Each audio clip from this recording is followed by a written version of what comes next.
जय हिंद। नमस्कार साथियों, कैसे हैं आप सभी। आई होप आप सभी बढ़िया होंगे, स्वस्थ होंगे, मस्त होंगे। आज के सेशन में हम बात करने वाले हैं कक्षा 12 गणित एनसीईआरटी मैथ के जो चैप्टर नंबर 1 है संबंध एवं फलन, इसके जितने भी इंपॉर्टेंट क्वेश्चंस हैं, इंपॉर्टेंट टॉपिक्स हैं, उनको कवर करने वाले हैं। आपके बोर्ड एग्ज़ाम फरवरी में स्टार्ट हो रहे हैं। मिड फरवरी आपका स्टार्ट हो रहा है ना पेपर।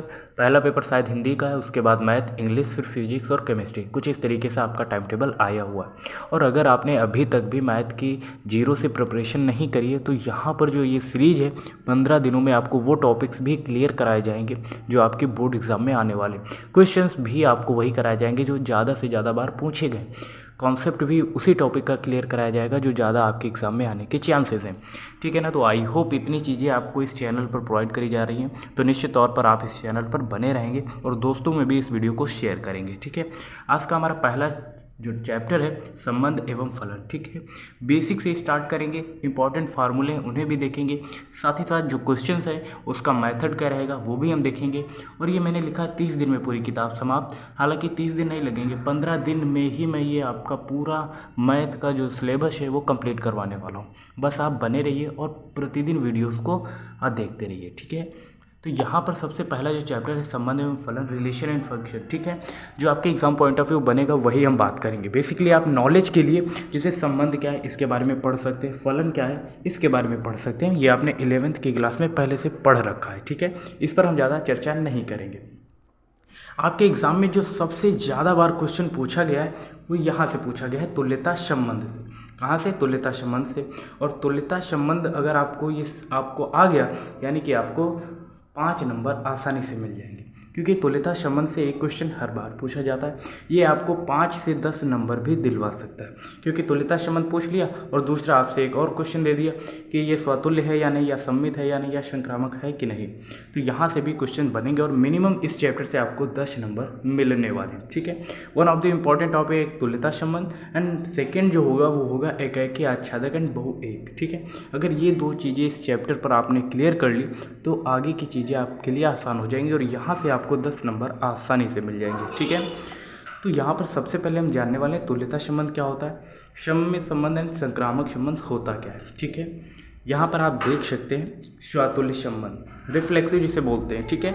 यहाँ पर जो प्रत्येक ए एलिमेंट होगा वो फंक्शन ए से बिलोंग कर रहा होगा और ए कामा एक is belongs to R, R यानी कि रिलेशन। ठीक है। ये आपको पता होगा, आपने कक्षा 11 की क्लास में मैथ जब पढ़ रहे थे तो वहाँ पर आपको बताया गया फंक्शन को हम कैपिटल लेटर से डिनोट करते हैं, एंड जो आर होता है उसका मतलब क्या होता है, रिलेशन होता है। ठीक है। क्या होता है? रिलेशन। रिलेशन मतलब संबंध। अब संबंध की बात कर रहे हैं तो जैसे कहते किसे हैं। ठीक है। ये टॉपिक समझने लायक है। जैसे देखिए, संबंध हम दो लोगों के बीच जो हम बात कर रहे होते हैं, जैसे कोई दो लोग हैं, हम लोग आपस में बात कर रहे हैं, हम बात तभी करेंगे जो उनके बीच एक बॉन्ड होगा। बॉन्ड मतलब जो बॉन्ड यानी कि कारण है। अक्सर हम एक दूसरे से बात क्यों करते हैं? क्योंकि उनके बीच एक रिलेशन होता है, एक बॉन्ड होता है, उसे ही रिलेशन बोलते हैं। आई होप क्लियर हुआ होगा। जैसे आप मार्केट गए, आप मार्केट में किससे बात करते हैं? ऐसे किसी से थोड़ी बात करते हैं, आप उसी से बात करेंगे जिससे आपका काम होगा। जैसे आप जाते हैं मार्केट में शॉपकीपर की दुकान पर, अब शॉपकीपर और आपके बीच कैसा संबंध है? आप उसके कस्टमर हैं और वो आपका क्या है? शॉपकीपर है। तो ये भी एक रिलेशन हुआ। आई होप रिलेशन क्लियर हुआ होगा। ठीक है। अब यहाँ पर हम बात करें स्वातुल्य यानी कि रिफ्लेक्सिव रिलेशन कहते किसे। ठीक है। मान लीजिए आपको एक फंक्शन दिया गया, उसकी मदद से हम समझेंगे। ठीक है। स्वातुल्य को हम समझ रहे हैं। यहाँ पर जैसे आपको ए फंक्शन दिया गया है, यहाँ पर 1,2 ये दिया गया, इसका रिलेशन क्या बनेगा, तब हम इसे बोलेंगे ये स्वातुल्य। जैसे यहाँ पर जितने भी एलिमेंट्स दिए रहते हैं, आप यहाँ पर ध्यान दीजिएगा। ये जैसे 1 दिया गया है तो 1,1। ठीक है। स्व का मतलब क्या होता है? स्वयं, यानी कि स्वयं में मैं। अब स्व मतलब स्वयं और तुल्य मतलब बराबर। स्वयं के बराबर। जैसे मैं अपनी बात करूँ, अगर जैसे मेरी लंबाई की बात कर ले, जैसे मेरी लंबाई 170 सेंटीमीटर के अराउंड है, और या फिर मैं अपने नाम से बोलूँ शेखर की लंबाई 170 सेंटीमीटर है, तो दोनों बात इक्वल है ना। तो सेम उसी प्रकार इसमें जितने भी एलिमेंट्स दिए रहते हैं उनका स्वयं के साथ रिलेशन होता है। जैसे 1 दिया गया तो 1,1, एंड सेकंड क्या बनेगा? जैसे 2 दिया गया तो इसका क्या बनेगा? 2,2। इस तरीके के रिलेशन को हम क्या बोलते हैं? स्वातुल्य। और यहाँ से एक क्वेश्चन आपको देखने को मिलेगा। एंड नेक्स्ट हमारा टॉपिक है सममित। सममित मतलब समान।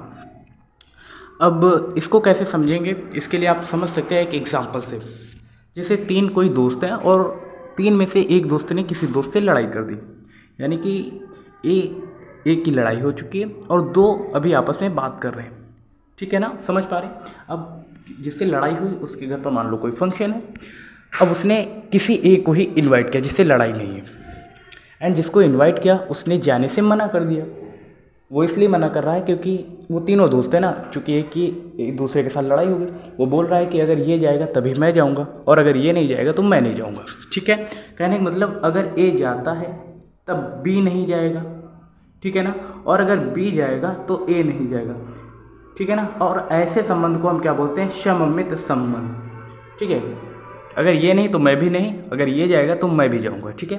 तो ए कामा बी और b comma a belongs to R में होना चाहिए। आर मतलब रिलेशन। जैसे अब इसको भी एग्जांपल से समझते हैं, जैसे यहाँ पर दिया गया ए, ठीक है, जैसे 1 कामा 2 कामा 3 कुछ इस तरीके से दिया गया। रिलेशन इसका किस तरीके से बनेगा, देखो 1 कामा 1 तो स्वातुल्य वाला बनेगा ही, ठीक है। उसको ऐसे लिख लेंगे सेम टू सेम। इसको अगर आप नहीं भी लिखेंगे तब भी चलेगा, ठीक है।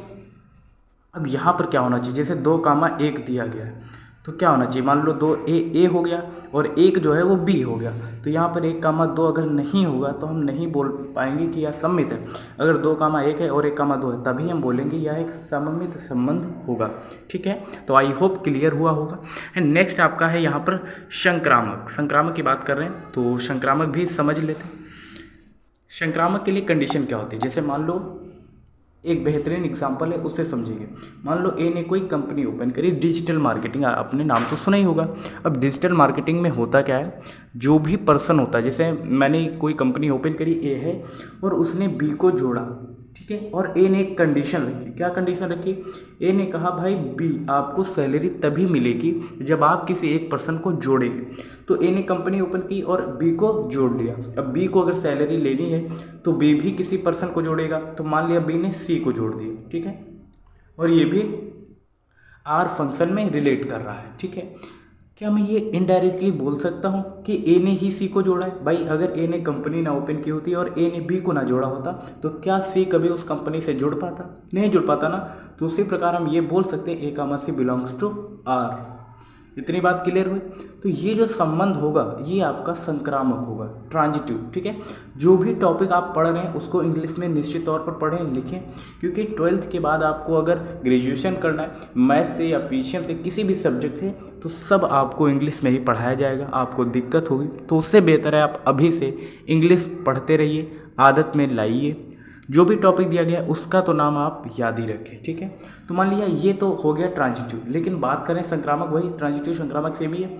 अब आपको ए फंक्शन दिया गया जिसे 1 कामा 2 कामा 3 कुछ इस तरीके से दिया गया, तो इसका रिलेशन किस तरीके से होगा, जैसे 1 कामा 2 तो ये तो मान लो ए कामा बी हो गया, ठीक है, ये ए कामा बी है 2 तो बी से ही स्टार्ट होगा, तो मान लो 2 कामा 3, एंड इसके बाद जो रिलेशन बनेगा वो 1 और 3 में बनेगा। अगर ये नहीं होगा तब हम नहीं बोल पाएंगे ये फंक्शन आपका ट्रांजिटिव है, ठीक है। तो ये भी संक्रामक हो गया। और उसके बाद आप ये एग्जाम्पल और ये एग्जाम्पल देख लीजिए। ये जो कह रहा है त्रिभुज समुच्चय और ये सर्वांगसम है।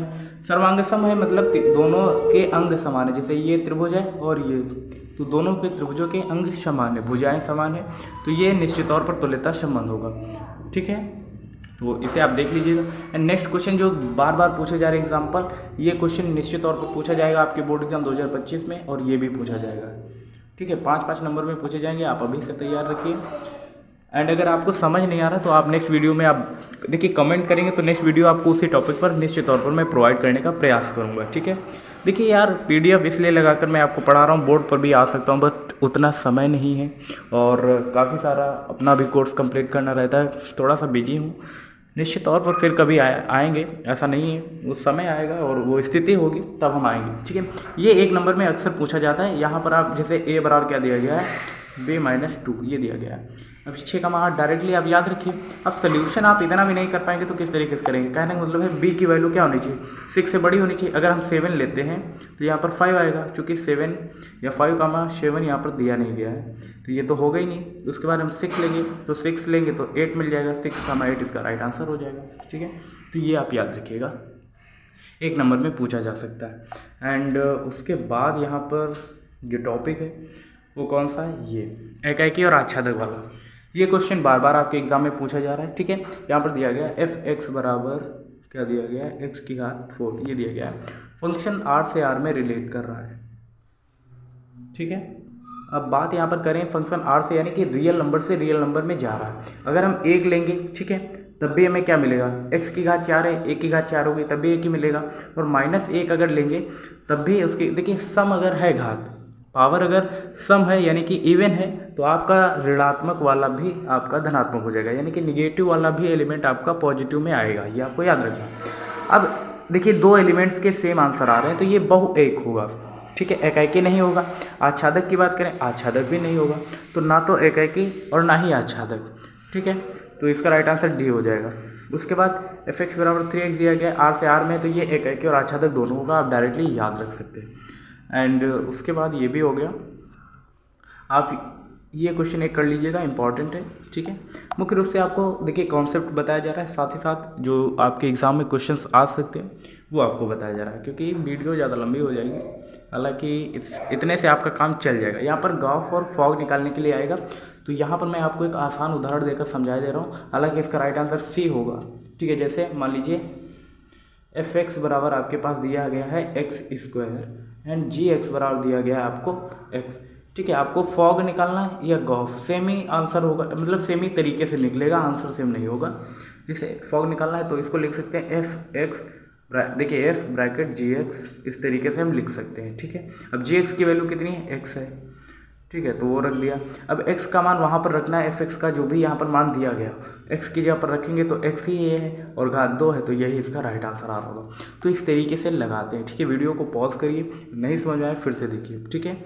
सेम आंसर ये होगा, y बराबर आपको एफ एक्स रख देना है, आप इसका इन्वर्स निकाल लेंगे, ठीक है।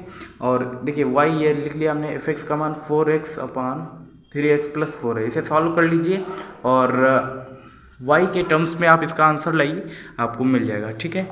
ये बी आंसर टिक हुआ है पहले से और यही इसका राइट आंसर होगा। आप सॉल्व करिए, कोई भी हो सकता है, चांसेस यही है क्योंकि मैंने ही सॉल्व किया ना, मेरी ही कॉपी है, तो आप देख सकते हैं। आई होप ये वीडियो आप सभी को समझ आई हुई। जहाँ पर आपको कॉन्सेप्ट क्लियर ना हो आप कमेंट करिए, नेक्स्ट वीडियो निश्चित तौर पर प्रोवाइड करेंगे।